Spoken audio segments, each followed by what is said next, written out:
Baik, bercakap mengenai penyatuan, perpaduan dan integrasi nasional ini, Rizal Zulkifli telah pun bersedia di Bilik Berita. Rizal, kita bercakap tentang pendekatan baru.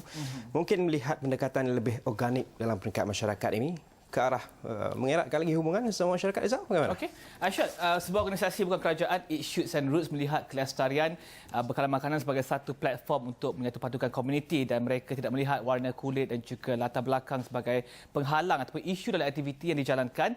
Dan antara aktiviti mereka termasuk latihan pertanian untuk penduduk bandar. Jadi jika anda ada plot ataupun satu kawasan tanah di rumah anda boleh belajar dengan mereka, Eat Shoots and Roots, untuk bagaimana menanam tumbuhan ataupun sayur-sayuran dan makanan dalam plot tersebut. Dan bersama saya untuk membincangkan konsep perpaduan dan juga melihat kepada harmoni dan juga aktiviti yang menyatupadukan segala penduduk latar belakang di Malaysia adalah rakan niaga Beatrice Young dan juga pengasas bersama Shaolin Lau dari Eat Shoots and Roots.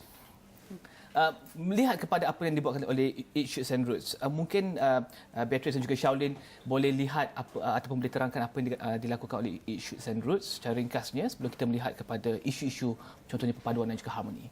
Okay. Ya, so biasanya kami akan mengorganiskan training dan workshop untuk ajar orang nak cucuk tanam kat rumah, and mainly focusing in the urban areas macam kat apartment, kat condominium, kat rumah teres. So inilah Sasaran. Ya, sasaran kami. Okey. Ya. Dan seterusnya melihat kepada apa yang dilakukan oleh Eat Shoots and Roots. Saya dapat lihat di dalam website ataupun laman web Eat Shoots and Roots, orang daripada pelbagai latar belakang datang untuk turut serta dalam program ini. Kemudian melihat kepada kesatupaduan ini, apakah yang membuatkan mereka ramai-ramai datang bersama-sama tanpa mengira latar belakang dan juga menyumbang kepada aktiviti ini? Ya. Beatrice, mungkin Beatrice. Biasanya kita ada hari Minggu yang kita akan pergi tanam menanam, dan kita ada sukarelawan yang akan datang, dan biasanya kita we don't focus lah, we don't say only one race comes or anything.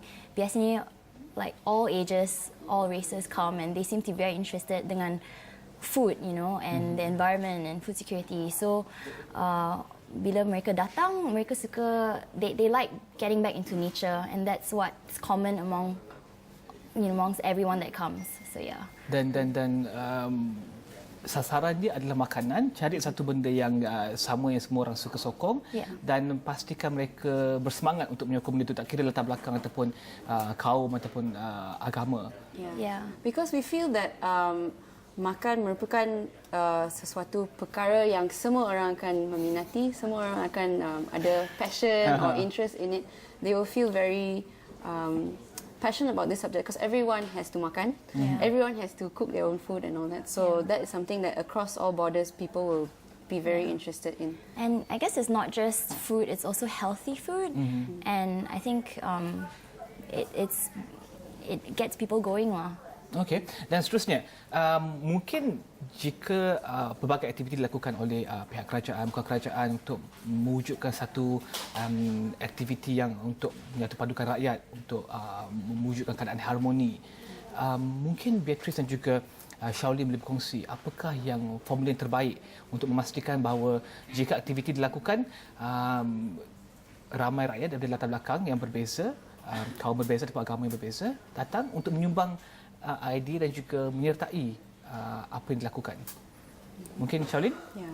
I think the whole point is to focus on perkara yang semua orang meminati, and not to create rules or not to create boundaries, and not to say that only this one can be attended by certain people. Or so basically, when you do away with all the rules, people can come together and focus on the idea and the things that people are really passionate about. So one of our slogans is actually growing communities through growing food.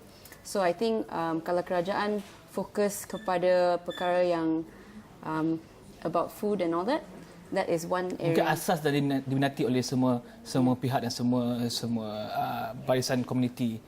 Okey. Terima kasih Beatrice dan juga Shaolin berkongsi kepada kita tentang Eat Shoots and Roots dan juga tentang bagaimana mereka membawakan semua segenap komuniti dari pelbagai latar belakang dan juga kaum dan juga agama untuk bersama-sama membuat urban farming ataupun pertanian di bandar. Dan itu antara mungkin idea yang boleh dilihat kepada bagaimana untuk melihat kepada aktiviti dan juga pergerakan yang tidak melihat kepada isu kaum ataupun dan tiada label perpaduan atau harmoni dalam namanya kepada satu common goal atau matlamat yang sama. Seperti kita lihat zaman sekarang Kak Syok kan, mungkin saya boleh tambah sikit Syok, kita lihat orang pergi ke mamak, restoran mamak ataupun orang pergi tengok pemain bola, orang pergi sokong pasukan yang mereka suka, dan tiada isu perkauman ataupun agama ataupun latar belakang dilihat dalam situasi tersebut Syok. Baik, terima kasih Rizal Zulkifli. Okey, terima kasih Syok.